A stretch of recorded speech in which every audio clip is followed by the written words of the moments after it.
San Francisco scrambling to clean up a massive, massive homelessness issue. So what's their newest bright idea? We're going to bus them all out of here. We're going to bus them or we're going to fly them to wherever they came from. That's the solution. How do you think that's going to work out? Let's get into it. Here we go. So today's title is Homeless Relocation, a Priority in San Francisco Under New Executive Order. What does that mean? Yeah. Get on the bus, Gus, go home because we don't have the resources anymore, or we don't want to spend the resources anymore to allow your ass to sit on a tent on the sidewalk. Now, when I say that, not everybody is in the same scenario. I get emails, I get notifications all the time. Hey, I'm not doing drugs, but I am homeless. I just need that help up. The fact that you're reaching out and communicating with me tells me that I believe you, but the vast majority of folks that are homeless for a reason, and it's not because they're outstanding citizens. Let's just go down that route.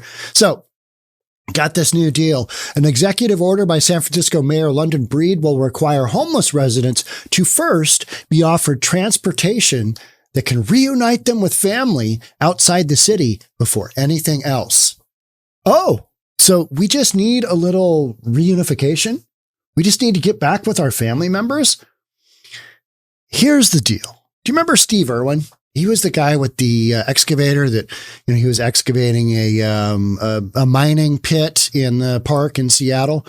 Well, his mom had not seen him in 4, 5, 6 years, something like that. And then all of a sudden on one of my videos, she's like, hey, that's my son. He's in Seattle. He's talking to some guy and Jeremy Harris from Como. So the mom reached out to Jeremy Harris and had a conversation with him. Hey, Steve's alive, huh?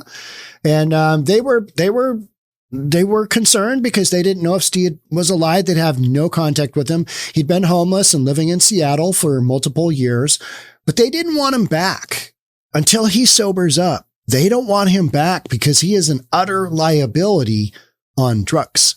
And that's the way most family members are. If somebody has left and chosen to go to another city to be homeless, they're kind of off that family's dole, right? That family typically doesn't want anything to do with them because they've left so much carnage at home that the family is just like, nope. And Steve Irwin's mom specifically told Jeremy Harris, or maybe it was Andres Suarez. I can't remember which one of them it was. But they don't want him back till he cleans up his act, which is unlikely at best. If you're in your early 40s and doing a bunch of drugs for a long time, it kind of it wrecks your head. So this whole notion of the first thing you're going to do is offer transportation that can reunite them with family. Family does not want to reunite with most of these folks, period. End stop. Game over. Done. Okay, so what's your next option? Well, you just put them on a bus and you send them anywhere else. I think that's literally what we're at. The Journey Home Executive Directive. That means get on the bus, Gus. Out of here. You're off our books. We don't want you here. We can't pay for you anymore. You've made San Francisco look terrible. We were sympathetic at first for the first 35 years. Now we're getting to that point where we're like, you know what? This social experiment of just letting people live wherever willy-nilly and commit shenanigans all day long in these encampments. Yeah. So now we're going to do the Journey Home Executive Directive. And then we'll prioritize relocation support and services for San Francisco's homeless residents and mandate city departments and staff to first offer these services before others, including housing and shelter. In other words, can we get you a ride home? Do you have family members in another state? Do you have a second cousin, once removed, ex-wife's brother's sister that you could go to in another state? Because we'll get you a bus ride there. We'll get you a plane ticket there. And it's just like, these sanctuary cities when they're taking in all of these illegals.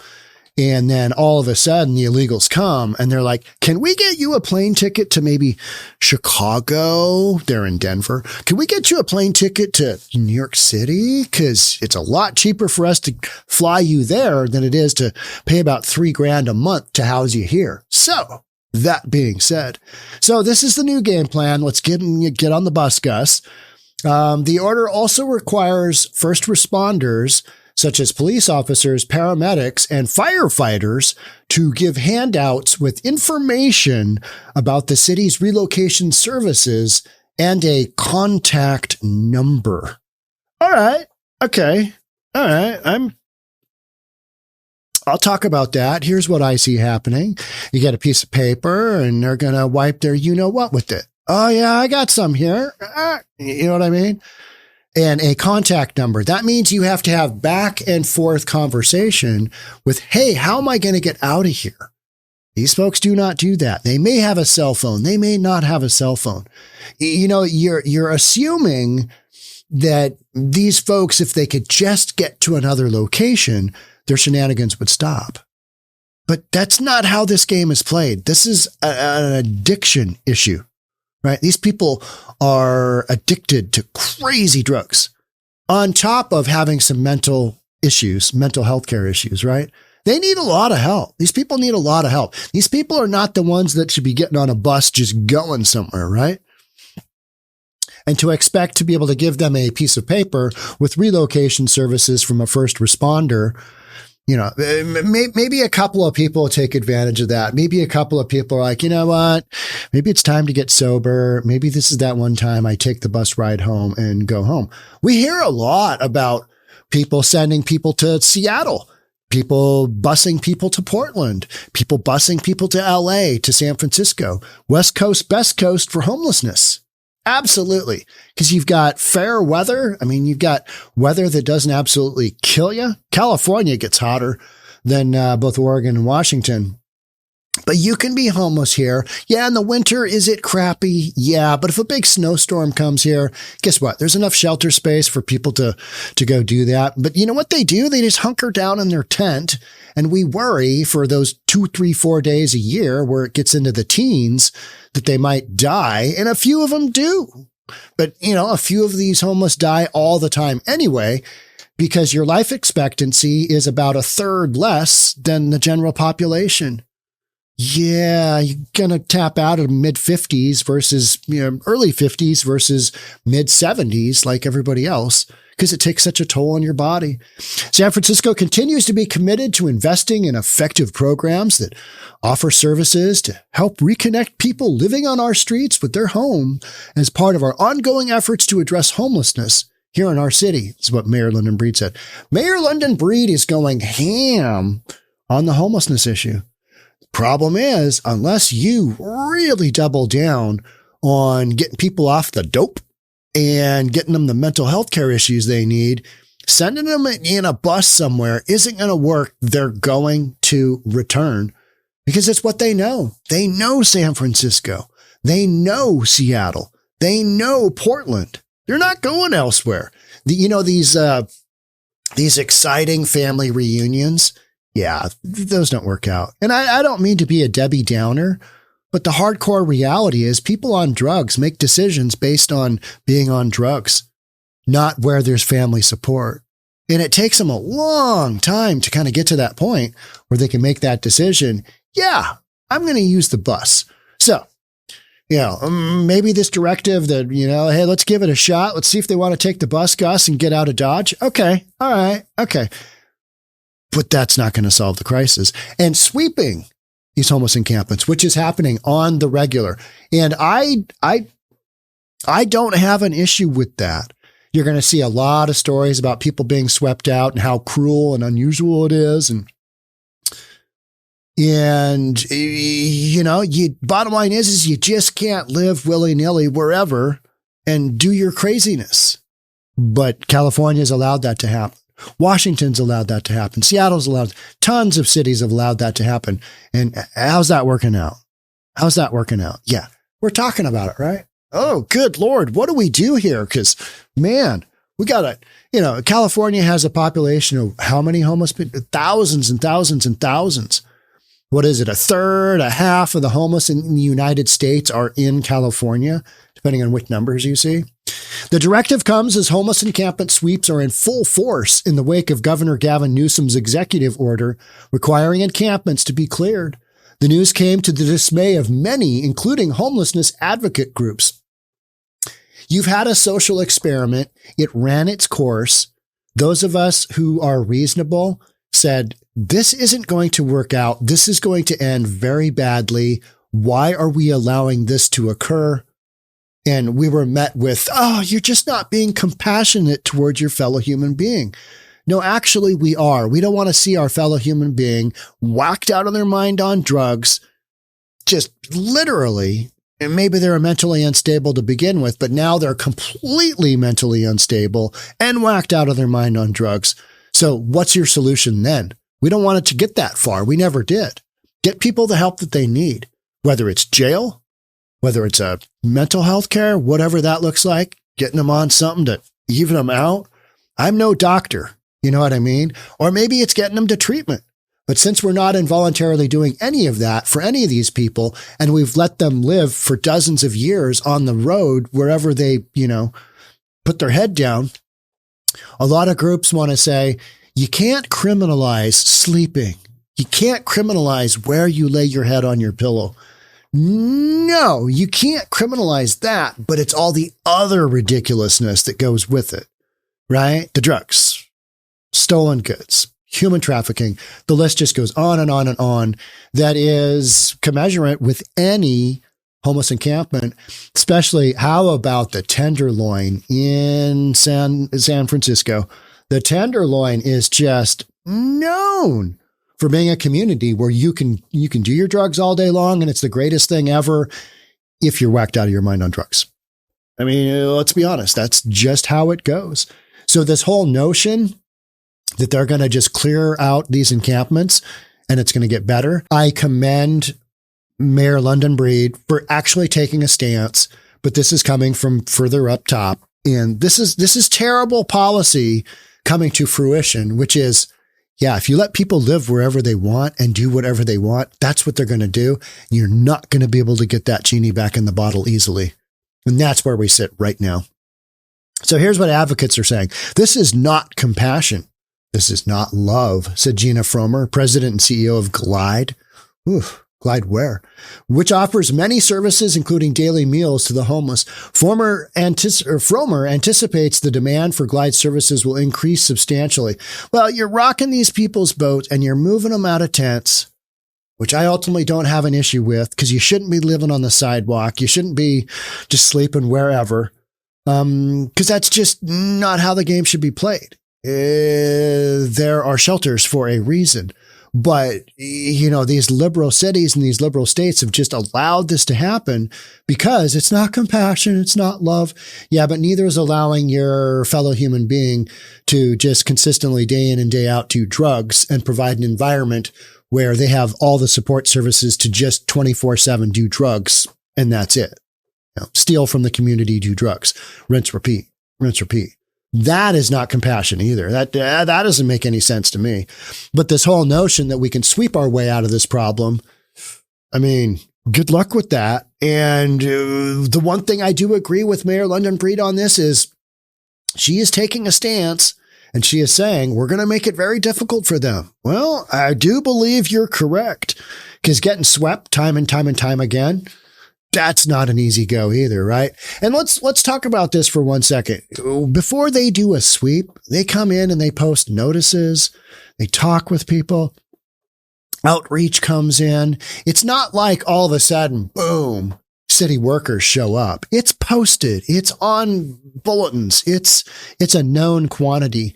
But these people are so dependent upon their drug situation that they don't even pay attention to any stuff like that. Oh, there's going to be a sweep. Okay. And then they get worked up that, the county, the city, whomever has come in and taken their stuff. It's like, okay, yeah, but you were warned. Yeah, I know, but I was too busy out getting drugs for a next fix. I was too busy out stealing. I was too busy doing this. they're not there, right? Their tent is kind of their go-to for when they want to do stuff. Oftentimes they're out elsewhere, foraging for the next whatever it might be. So we see the pain that people are going through when their encampments are moved. They have to lose their connections to organization and resources. You know what? I don't buy that for a second. These resources take millions and millions and millions of taxpayers' dollars, and they could be out there, dealing with these folks 24/7, but oftentimes you don't hear that. Hey, has services been out? Has services talked to you about alternatives? No. And then you're just left with, okay, all right. What are they doing? They said they don't plan to take up the city's offer to relocate. That is not shocking at all. I'm already deeply rooted here unless my family or somebody calls me from where I'm from and tells me, hey, yeah, come over here. I have a job for you, Elias Cook said, adding that he lost some of his belongings when crews swept the encampment where he was staying on Monday. But that's just because that's how that goes. These people have worked themselves into a box. City of San Francisco and all the West Coast cities have worked themselves into a box. People recognize that between the homeless and the illegals that they're taking care of, it is not a sustainable, ongoing effort in the midst of massive budget cuts because the money is no longer flowing into the city's coffers like it once was. So you've got this kind of perfect storm for all of a sudden, yep, need to get this homeless cleaned up. Got to get this homeless cleaned up. And the only real thing that they can do is offer to send them out somewhere else on another bus, maybe offer to send them to treatment, maybe offer to send them to, some type of shelter, whatever they happen to have at the time. But odds are these folks are not going to take any of that. They're just going to move a couple of blocks over and then they'll move back the minute the encampment sweep is done. That's just what happens. That is the ultimate shenanigan, right? We're back. We're back. Everybody knows it. Everybody knows that's the drill. But at least we're doing something. My thought is, why don't you look at cities that didn't allow this to happen and emulate what they do? Oh, hey now. Republican leadership? What? Good Lord, you can't say that on the West Coast. Republican leadership, a little bit more conservative. Even how about moderate Democrat leadership? Yeah, we don't want you to live in a homeless encampment because that's not where you're supposed to be living on city park land. So much of that here in Seattle, and Seattle enables it. Seattle just basically says, how can we help you to continue to be the person that you are at the moment? Instead of, hey, how can we help you get off the drugs? What kind of mental issues do you have? Well, maybe let's get you a diagnosis. Let's go down all these other, but those things cost an incredible amount of money. So what do we do instead? Yeah, we toss them tents, we toss them blankets, and we toss them the occasional booty bump kit for when their veins, back when they were shooting up, got a little too flat. Can't get anything in there. Let's do a booty bump kit, backside. Yeah. And booty bump kit to me is kind of more of a, it's a proxy for just giving away money on things that enable a lifestyle that shouldn't be happening anyway. You shouldn't be encouraging people to live a lifestyle of just debauchery on the streets, because that is truly not compassionate to let our fellow human being do that. It's just like you've given up on them, and we're just at a state where we're not involuntarily putting anybody into a mental home. We're not putting them into treatment. We're not doing this. We're not doing that, because we all saw One Flew Over the Cuckoo's Nest and realized, oh, that's not good either. So yeah, we are literally coming full circle on these social experiments that have gone wildly sideways. And we have seen the shenanigans firsthand. We know what that looks like, but now government has very few tools in the toolbox to actually do anything about it. Because at the end of the day, all these folks that are getting swept, they can just say, yeah, I'm not going anywhere. Going a block down the road. You take my tent. Well, you gave me a free one first time. You give me another one, or I'll just go steal it. And then we wonder why we have shoplifting, massive, massive retail theft. Why do we have retail theft? I don't understand. Crime numbers are going down. Man, Seattle has had some shootings lately. We've had some shootings. I mean, people are just shooting each other like Oakland. I mean, Oakland style. Just bang, bang, bang, bang, bang, bang, bang. You'll see a news story here, a news story there. It's happening all over the city. What happened to the good old knife fight? I was talking about that every morning at 9:00. Not every morning.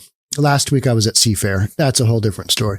So I missed a couple of days, but 9:00 this morning, we're talking about what happened to the good old knife fight where, somebody'd get cut up and get some stitches, but they didn't die. They just had a little stabbing, nothing severe. Maybe something in the lower back or, good Lord, got stabbed. Now everybody brings the gun to the knife fight and they just shoot each other. And the one story this morning was there was somebody, 4 people got shot this morning at 2:30 in Seattle. One of them, a bullet grazed their head. A bullet grazed their head. Rightio. So they all 4 had minor injuries. But you're just like, what? We're solving all arguments with a gun now. That's what we're doing. Because we are. Yeah. Wild stuff, right? It's wild stuff. So all of these social experiments, don't go after them because, we can't have that. Basically hamstrung the police into, how about police in Portland? I talked about the sheriff, Portland Police Bureau arrested somebody for being homeless, as you can do. And then the sheriff said, nope, we're not going to enforce. We're not going to actually take them in and book them. And it's because on the state laws somewhere in there, you can't incarcerate them just on that alone. You got to be some other charges in there too. So just all this convoluted stuff that people think is going to be taken care of. Well, we've got an executive order, like here with London Breed. Well, we've got an executive order. This is what we're going to do. Not going to happen. So it's this game of checkmate. Checkmate. Yeah, I'm not taking your bus. Checkmate. I'm not going home. Checkmate. I'm going to stay right here. Well, checkmate. I'm going to sweep you out. Okay. I'm going to take what little belongings I can. I'm going to go 2 blocks away where you're not sweeping. And the minute you're out of here, checkmate. I come back. So, it's just this, what direction are we going? You're going the direction that you created because you were so compassionate first go around. Then now you're stuck with this because this isn't going away. These folks are not just going to one day in their tent, wake up and go, I'm getting off the drugs. I'm going to get a job. I'm going to be self-sufficient. It's just not happening for the vast majority of people that you see in encampments. There's always that exception. There's always that 1%, 5%, 3%, whatever it is, right? That does make it. But those are people that really want to get out of it. The folks that we're talking about, the vast majority in the Tenderloin in San Francisco, where a lot of this is going on, they have no desire to either go home, go to treatment, go to jail, go to a mental institution, get some help. They have none. They just want to keep doing their thing, keep doing their shenanigans, and we should let them. And we should fund it for them. And you know what? The residents of San Francisco, by the way they have voted, have enabled this. So you get what you pay for, right? Vote blue, live blue, right? I mean, social experiments that have gone wildly sideways, and then nobody wants to talk about them. How's that homeless thing working out? Good Lord, yeah. Oof. It is not good. So here's what we're going to do. And that's what we're looking at. And it is not going to work. So make sure that you're subscribed because we'll talk about it again when this has come full circle again. Hey, what about that executive order that did? Yeah, that didn't work. Here's what that looks like. Let's talk about it. That'll be a future podcast. So do all that good stuff. I'll see you on the next episode. Thanks for tuning in. Bye for now.